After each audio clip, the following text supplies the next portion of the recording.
हाय।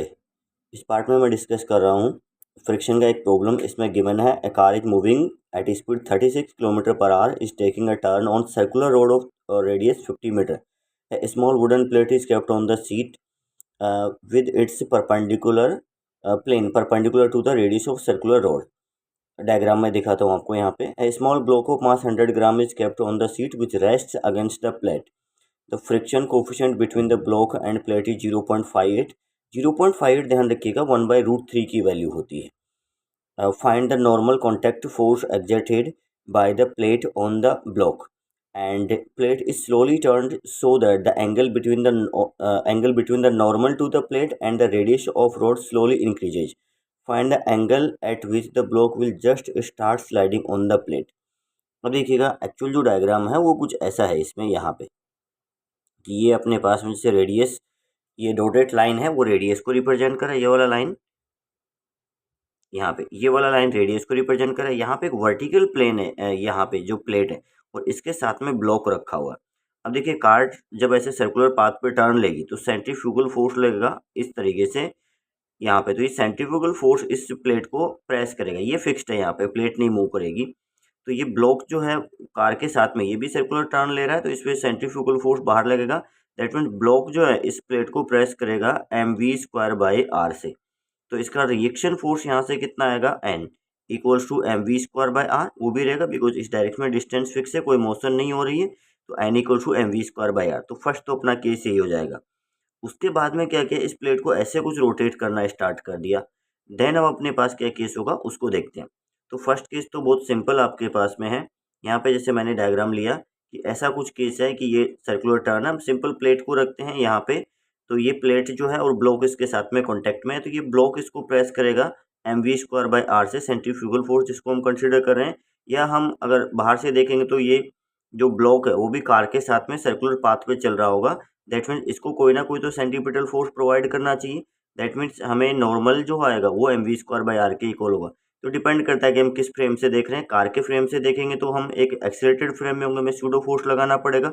और ground frame में तो हम बोलेंगे कि फिर इधर अपने को एक सेंट्रीपिटल फोर्स की रिक्वायरमेंट होगी और हम बोलेंगे कि वो अपने पास नॉर्मली प्रोवाइड कर सकता है। तो n इक्वल टू mv²/r। यहाँ पे स्पीड 36 है, उसको मीटर में कन्वर्ट किया तो 10 हो जाएगा। नॉर्मल की वैल्यू mv²/r। ये कैलकुलेट किया, mass 100 gram that's 0.1 kg at square of 10 50 0.2 newton ये आ गया। तो ये फर्स्ट पार्ट हो गया। सेकंड पार्ट में क्या किया, प्लेट को ऐसा कुछ रोटेट कर दिया। जैसे यहाँ पे मैंने कंसिडर किया, इसको थीटा से रोटेट किया। थीटा से रोटेट करेंगे, अब रेडियस तो जैसा है वैसा ही रहेगा, लेकिन इस प्लेट का जो नॉर्मल है वो भी रोटेट कर जाएगा। तो प्लेन का नॉर्मल जो है वो रोटेट करेगा इस डायरेक्शन में। तो अब देखिएगा mv²/r तो इसी डायरेक्शन में लगा। इस जो mv²/r के दो कंपोनेंट कर सकते हैं, एक along the plate plane of plate and other आपके पास में यहाँ पे आ जाएगा perpendicular to the plane of plate. तो mv²/r, अब ये वाला फोर्स तो एक तरीके से इसको प्रेस कर रहा है, mv²/r cos थीटा। इससे क्या होगा, इसका रिएक्शन आपके पास नॉर्मल होगा, नॉर्मल रिएक्शन।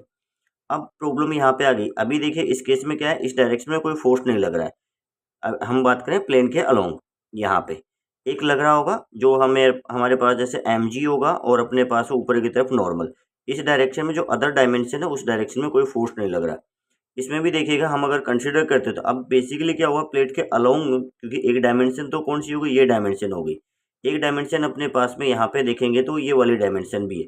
क्या इस डायमेंशन के अलोंग कोई फोर्स लग रहा है अपने पास? अब यहाँ पे देखिएगा ये जो mv²/r cos थीटा उधर चला गया, mv²/r sin थीटा उसके प्लेन में आ गया इधर की तरफ। यहाँ पे देखिएगा तो इधर की तरफ आपके पास में आ गया mv²/r इंटू साइन थीटा।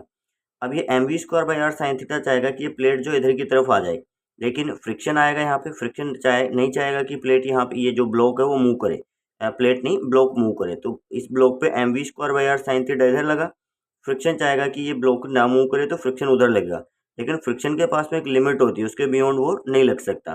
तो हमने थीटा की टर्म्स में ट्राई किया कि फ्रिक्शन की मैक्सिमम वैल्यू कितनी होगी। वो फ्रिक्शन की maximum value mu S into normal, normal theta की टर्म में कितना हो जाएगा, mv²/r cos थीटा।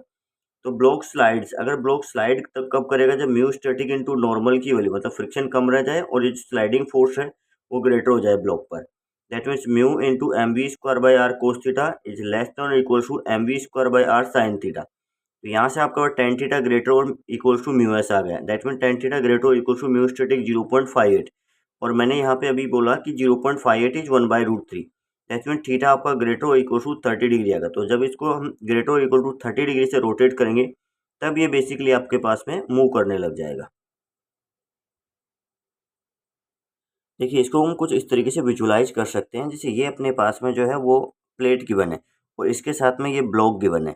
तो अभी अपने पास रखा हुआ है, जैसे यहाँ पे जो रेड लाइन अपने पास शो की गई है, ये वाली लाइन, इसकी हेल्प से हम देख सकते हैं कि ये वाली जो लाइन अपने पास में ये जो है इसके नॉर्मल लग रही है। ये वाली लाइन देखिए इसके नॉर्मल है। फिर क्या किया हमने, इसको रोटेट कर दिया ऐसे, तो अब ब्लॉक अपने पास यहाँ पे आ जाएगा। अब बेसिकली क्या होगा, यहाँ पे अगर देखेंगे तो नॉर्मल रिएक्शन जो अपने पास वो तो इसी डायरेक्शन में रहेगा, इसमें चेंज नहीं आया। तो नॉर्मल रिएक्शन जैसे पहले एक्ट कर रहा था उसी वे में अब एक्ट करता रहा। तो नॉर्मल रिएक्शन इधर की तरफ, ये जो नॉर्मल रिएक्शन नहीं, बेसिकली हम बोलें कि उसको सेंट्रीफ्यूगल फोर्स वो इधर लग रहा था, इस डायरेक्शन में लगता रहा। लेकिन अब क्या होगा, इसके दो कंपोनेंट जो हमने किए, एक इधर की तरफ, क्योंकि प्लेन का जो परपेंडिकुलर है वो चेंज हो गया, प्लेन का परपेंडिकुलर इधर आ गया, तो इसके अपने पास में दो कंपोनेंट्स आ जाएंगे। तो यहाँ पे जो कंपोनेंट किया है हमने, ये जो कंपोनेंट अपने पास यहाँ पे आ रहा था mv²/r sin थीटा, वो बेसिकली कहाँ पे आ रहा है, वो बेसिकली इस डायरेक्शन में आ रहा है, इसके अलोंग यहाँ पे इधर की तरफ आ रहा है। पहले ये कंपोनेंट नहीं आ पा रहा, तो ये कंपोनेंट ये जो इस ब्लॉक को इधर की तरफ स्लाइड करवाएगा और इसकी वजह से क्या होगा, फ्रिक्शन उधर की तरफ लगेगा।